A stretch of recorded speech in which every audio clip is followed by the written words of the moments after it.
একজন ইলেম কালাম কম, যখন ওয়াজ করতে যাইতো লক্ষ্য করতো যে সেখানে কোনো আলেম আছে নাকি। আলেম থাকলে অল্প কথা বলে শেষ করে দিত।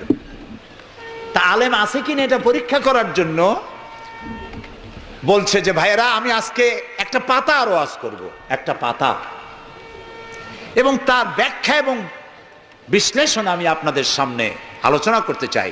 জনগণ বলেন আমরাও শুনতেই চাই, বলুন পাতার ব্যাখ্যা কি। তিনি বলছেন এমন একটি পাতা, এটি যদি মাটিতে পড়ে বাঘ হয়ে যায়, আর যদি পানিতে পড়ে কুমির হয়ে যায়।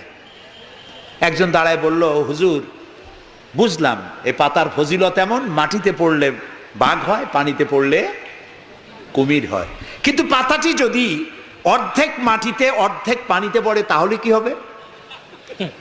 উনি বুঝলেন যে এখানে তো আলেম আছে, কাজী আমার ওয়াজ এখানে শেষ করি। ও আখির দাওয়ান।